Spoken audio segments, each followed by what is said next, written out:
Oke, kita ini ada di KUP salah satunya adalah yang perubahannya adalah di masalah sanksi bunga 2% dirubah menjadi jadi sanksi bunga itu nanti terdiri dari sanksi bunga, maksudnya suku bunga acuan yang ditetapkan oleh Menteri Keuangan ditambah nilai tertentu. Nah, nilai tertentu ini nanti bisa 0%, bisa 5%, bisa 10%, bisa 15%. Tergantung pasal apa yang kita langgar. Jadi tergantung sanksi bunga pasal mana yang kita langgar.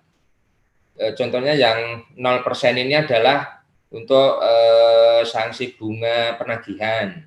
Kalau yang 5% ini sanksi bunga kita terlambat bayar karena mungkin kita memang telat bayar atau karena pembetulan SPT tahunan maupun SPT masa. Kalau yang 10% ini untuk gantinya denda pengungkapan ketidakbenaran saat pemeriksaan. Oke, next Mas. Oke, satu-satu Bapak Ibu ya, biar nggak salah, kita langsung ke redaksi materinya. Jadi denda yang 2% diganti menjadi, denda diganti menjadi suku bunga acuan plus 15% bagi 12 per bulan. Ini untuk pengenaan sanksi administrasi atas hasil pemeriksaan yang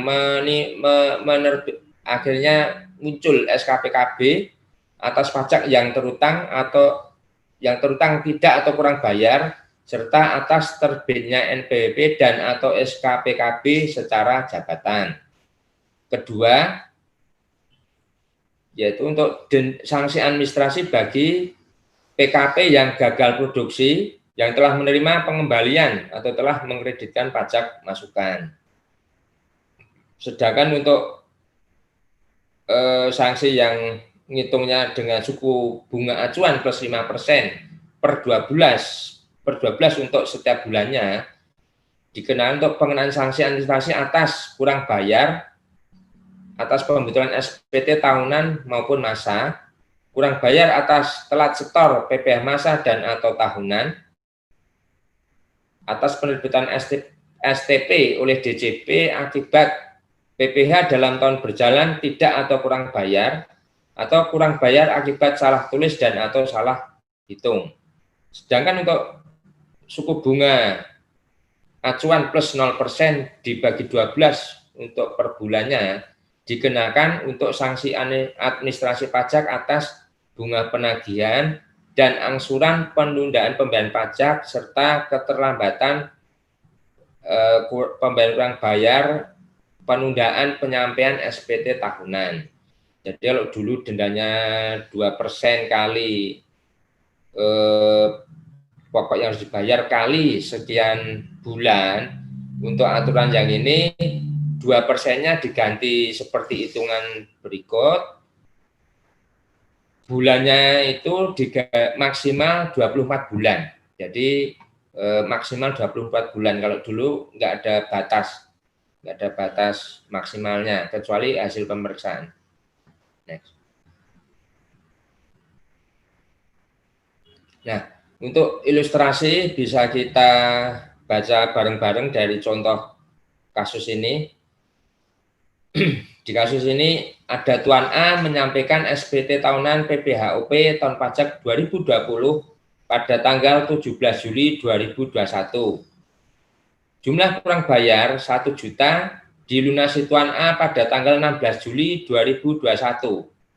Otomatis ini terlambat setor.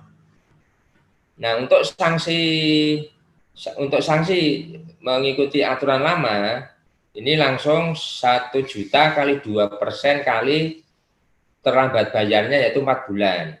Nah, untuk kasus yang ini karena sudah mengikuti Undang-Undang Cipta Kerja, tarif 2%-nya diganti dengan suku bunga acuan yang berlaku di April ditambah 5% dibagi 12.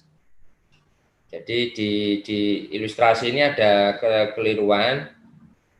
Bapak Ibu kalau fokus ke materi ini, Bapak Ibu akan tahu bahwa di bulan April menurut perhitungan kita kan pakai suku bunga acuan itu 0,99. Tapi di materi ini ditulis 0,83. Jadi ini yang 0,83 ini harus diganti 0,99 Bapak Ibu.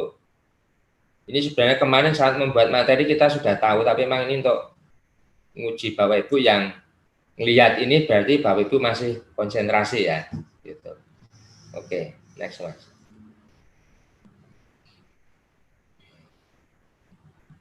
Nah ini ada beberapa ilustrasi yang lain. Jadi Bapak Ibu untuk menghitung sanksi administrasi ini, Bapak Ibu setiap bulan nanti Menteri Keuangan akan menerbitkan KMK. Di situ akan diatur suku bunga acuan yang sudah terbit itu yang per 2 November ya Mas. Per 2 November itu sudah terbit, itu berlaku sampai dengan 20 November. Yang Desember juga sudah terbit, yang 20 berikutnya? Yang baru Desember ya, yang terbit baru Desember. Oke. Jadi mungkin nanti Bapak Ibu kalau tahun-tahun lalu selalu menghitungnya 2%, lah nanti ke depan Bapak Ibu kalau mau dikenakan sanksi oleh AR atau KPP, Bapak Ibu harus jeli. Jadi harus setiap bulan harus ngumpulin KMK ini. Nah kalau nanti Bapak Ibu kesulitan KMK-nya ini memperoleh dari mana, boleh nanti telepon ke Alam Sutra atau ke Solo, nanti kita bantu. Ini seperti yang saya sebut di awal tadi bahwa ada kemudahan atau apa ya? Dulu kan untuk pengungkapan ketidakbenaran saat dilakukan pemeriksaan itu ada denda kenaikan 50%. Nah, untuk undang-undang yang baru ini, Undang-Undang Ciptaker ini denda kenaikannya itu diganti dengan sanksi administrasi berupa bunga, cara ngitungnya adalah suku bunga acuan plus 10% bagi 12 bulan per bulan ini Pak. Jadi kalau nanti setahun ya kita ngitungnya 12 bulan. Oke. Next. Nah, di Ciptaker ini juga ada apa namanya? Penerapan satu jenis sanksi tertinggi. Jadi kalau yaitu ada sanksi administrasi yang tertinggi nilainya, nah itulah akan yang akan diterapkan. Jadi ini berlaku untuk sanksi administrasi di PPN. Jadi di PPN ada sanksi yang salah kompensasi sama sanksi bunga. Jadi di situ nanti yang dipakai hanya satu, enggak dua-duanya yang dipakai. Kalau di undang-undang lama kan bisa satu masa itu bisa kena 2 sanksi. Kalau ini nanti hanya 1 sanksi aja. Oke.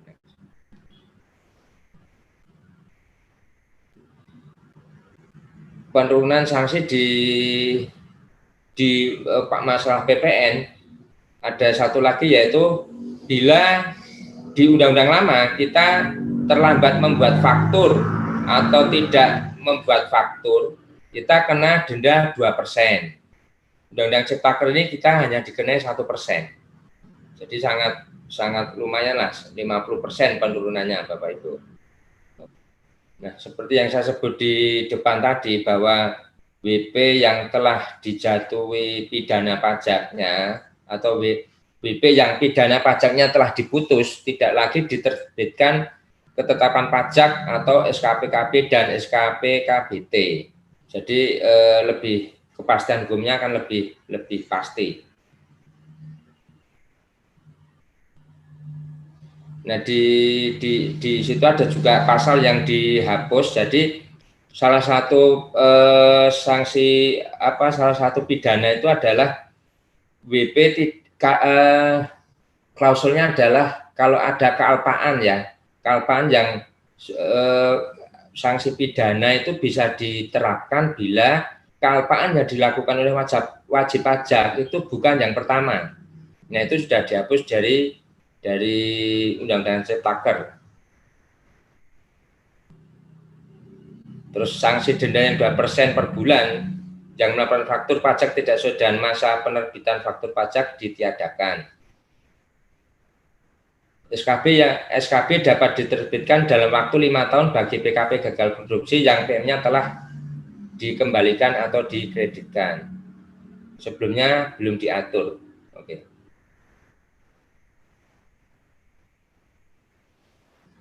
Sinkronisasi aturan sanksi kealpaan pertama kali. Jadi dengan dihapusnya aturan atas toleransi kealpaan pertama kali pasal 13A, maka tidak lapor SPT atau tidak dan pemeriksaan SPT saat pemeriksaan bukti permulaan dikenakan sanksi berlaku sejak perbuatan pertama kali.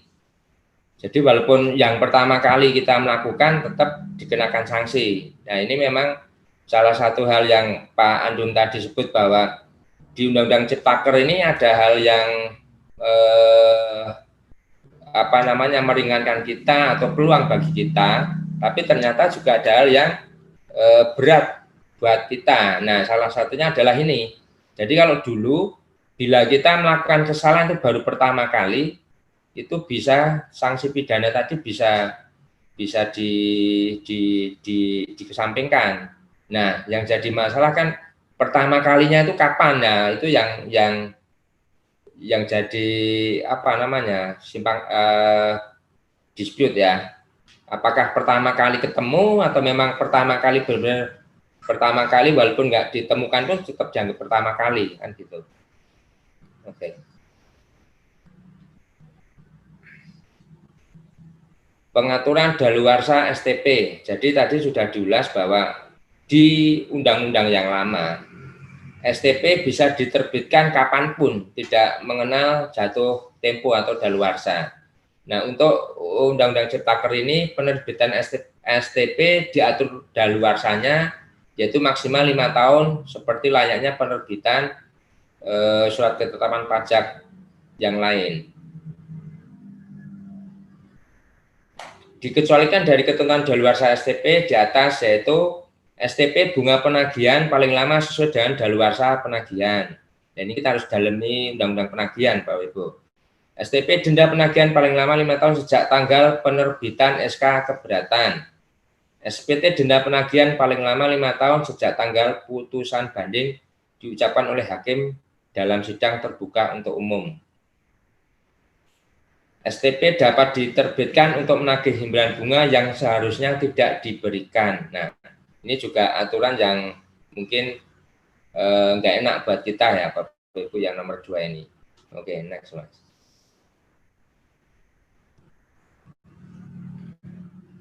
Nah, di sanksi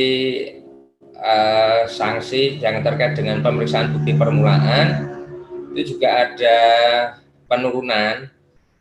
Undang-undang lama bila kita melakukan pengungkapan ketidakbenaran SPT saat dilakukan pemeriksaan bukti permulaan dulu kena denda kenaikan 150%, untuk undang-undang yang baru ini hanya 100%. Sedangkan bila pengungkapannya terjadi sebelum penyidikan dihentikan, pengungkapan sebelum penyidikan itu diserahkan ke pengadilan, dulu 4 kali, sekarang hanya 3 kali. Tapi walaupun 3 kali, Bapak Ibu, sebaiknya ya kita nggak perlu sampai ke langkah penyidikan. Sebaiknya bila kita memang melakukan kesalahan saat dihimbau AR, itu sebaiknya kita lakukan komunikasi yang baik dengan AR, sehingga kita cukup melakukan pembetulan saja, jadi lebih mudah dan lebih murah. Dan seperti apa pembetulan lah, mungkin nanti pembetulan harus seperti apa, Bapak Ibu bisa diskusi dengan tim Win Partner di Solo atau di Alam Sutra, monggo nanti mana yang lebih dekat dari tempat usaha Bapak Ibu. Oke, di berikutnya adalah perubahan besaran imbalan bunga. Di situ diatur syarat dan kondisi pemberian imbalan bunga, yaitu A, ada keterlambatan pengembalian restitusi. Ini sesuai aturan yang lama juga sama. Berikutnya adalah SKPLB hasil pemeriksaan permohonan restitusi terlambat diterbitkan dengan mekanisme sebagai berikut. 1. WP mengajukan permohonan restitusi. 2. WP melakukan KPP melakukan pemeriksaan atas permohonan tersebut dan menerbitkan SKP dalam jangka waktu penerbitan SKP paling lama 12 bulan terhitung sejak permohonan diterima secara lengkap. Jika setelah 12 bulan KPP tidak menerbitkan SKPLB, maka permohonan dianggap dikabulkan dan SKPLB harus diterbitkan dalam waktu 1 bulan. Dan jika SKPLB terlambat diterbitkan, maka WP berhak atas imbalan bunga. Nah, imbalan bunganya cara ngitungnya adalah 2%, yang dulu 2% menjadi suku bunga acuan per 12 maksimal 24 bulan. Nah, untuk SKPLB pemeriksaan bukti permulaan bila tidak ditindaklanjuti dengan penyidikan atau dilanjutkan penyidikan tapi tidak ada penuntutan tindak pidana atau dilanjutkan penyidikan dan penuntutan tindak pidana perpajakan tapi diputus bebas. SKPLB hasil keberatan permohonan banding atau peninjauan kembali. Imbalan bunga tidak diberikan ke WP dalam proses penghentian penyidikan dengan memperhatikan alasan 1. WP mengungkapkan ketidakbenaran perbuatannya dan WP melunasi kurang bayar beserta sanksi dendanya. Untuk ilustrasi mungkin cukup di sisi penentuan bunganya aja. Kalau dulu 2% kali pokok dan bulan, kalau sekarang tarifnya adalah suku bunga acuan bagi 12 kali bulan keterlambatan yang menjadi dasar untuk menerbitkan imbalan bunga.